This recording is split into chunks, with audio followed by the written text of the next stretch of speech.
Di dalam sebuah hadis yang diriwayatkan oleh Al-Baihaqi dari sahabat Jabir bin Abdullah radhiyallahu anhu warda, Rasulullah sallallahu alaihi wasallam bersabda, "Anta wa maluka li abika." Engkau dan hartamu adalah milik ayahmu. Hadis ini ya ibadallah, terdapat kisah di belakangnya yang mana telah datang seorang pemuda kepada Rasulullah sallallahu alaihi wasallam. Kemudian dia berkata kepada Rasulullah, "Ya Rasulullah, inna abi akhadha mali." Wahai Rasulullah, sesungguhnya ayahku telah mengambil hartaku. Maka Rasulullah sallallahu alaihi wasallam ingin bertabayyun. Sallallahu alaihi wasallam mengatakan, "Idhhab fa'tini bi abika." Pergilah, datangkanlah ayahmu ke hadapanku. Ketika pemuda itu pergi memanggil ayahnya, turunlah malaikat Jibril. Kemudian mengatakan kepada Nabi sallallahu alaihi wasallam, "Innallaha yuqri'ukas salam." Sesungguhnya Allah Subhanahu wa taala mengucapkan salam kepadamu. Kemudian mengatakan, "Idza ja'aka syekh fasalhu an syai'in qalahu fi nafsihi ma sami'athu udhuna." Jika datang ayah dari pemuda tersebut, maka tanyakanlah kepadanya tentang sesuatu yang telah diucapkan di dalam hatinya namun tidak pernah terdengar oleh kedua telinganya. Maka ketika pemuda tersebut datang bersama ayahnya, Rasulullah sallallahu alaihi wasallam pun menanyakan hal tersebut. Apa yang telah dia ucapkan dalam hatinya namun tidak pernah terucap oleh lisannya, sehingga kedua telinganya pun tidak pernah mendengar hal itu. Maka ayah dari pemuda tersebut pun merasa kaget. Bagaimana Rasulullah bisa mengetahui apa yang ada di dalam hatinya? Kemudian Rasulullah sallallahu alaihi wasallam pun berkata, "Qul wa ana asma." Katakan apa yang ada di dalam hatimu dan aku akan mendengarkannya. Maka ayah dari pemuda tersebut pun di hadapan Rasulullah dan di hadapan putranya menyuarakan isi hatinya dengan bait-bait puisi. Dia mengatakan, "Ghadawtuka mauludan wa muntuka yafi'an, tu'allu bima ujni 'alaika wa tanhalu.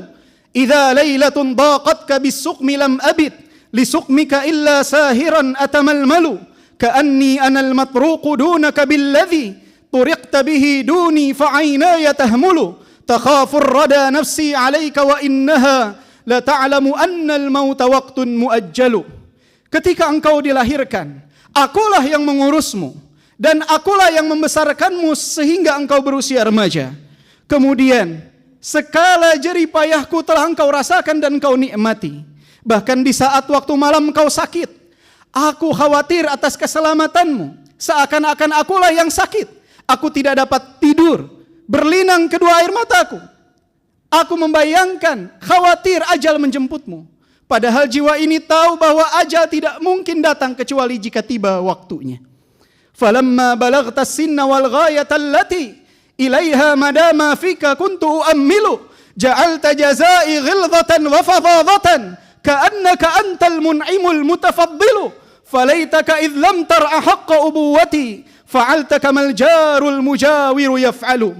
Dan sekarang ketika engkau telah beranjak dewasa, telah menggapai apa yang telah engkau cita-citakan dan apa yang aku harapkan, engkau balas seluruh kebaikanku dengan ucapan kasarmu dan sifat kerasmu, seakan-akan engkau telah memberikan kenikmatan dan keutamaan kepadaku.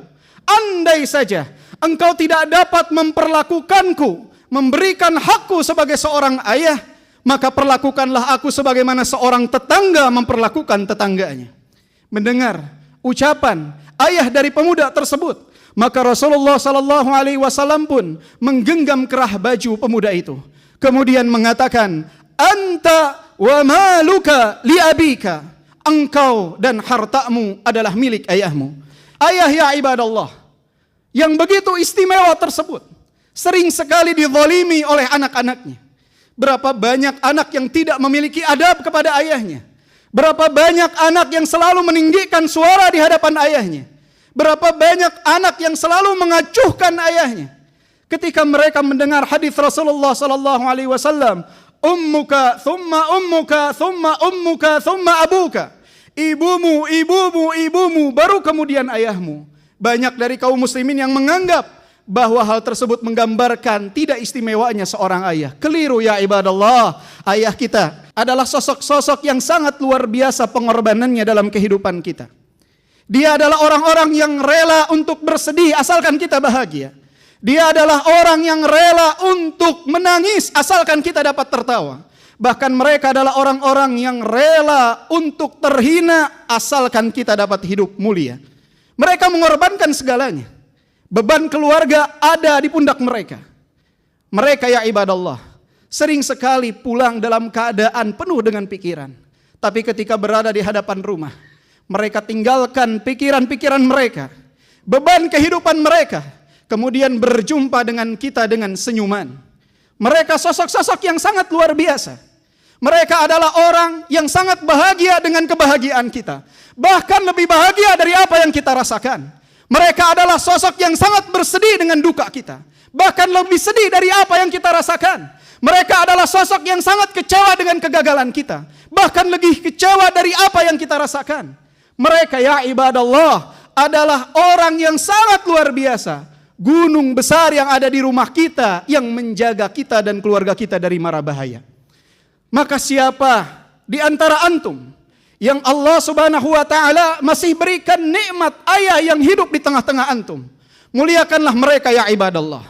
Pijitlah kakinya dengan pijitan yang halus, karena kaki tersebut telah lelah melangkah di dunia ini untuk memenuhi kebutuhan antum. Ciumlah tangannya mulai berkeriput, karena tangan tersebut ya ibadallah telah lelah dalam mencari nafkah untuk antum.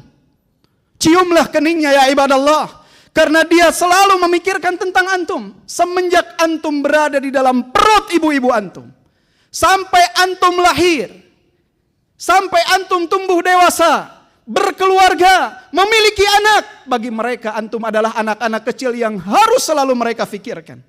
Peluklah tubuhnya ya ibadallah. Jangan kita menyiksa mereka dengan kerinduan. Jangan kita siksa mereka dengan sikap acuh kita. Mereka sayang kepada antum, tetapi mereka sulit untuk mengungkapkannya. Mereka sulit untuk mengatakannya. Muliakanlah mereka. Siapa yang ada di tempat ini, yang saat ini telah menjadi ayah, mengetahui bagaimana kecintaan seorang ayah kepada anaknya. Seperti itulah ayah-ayah antum mencintai antum.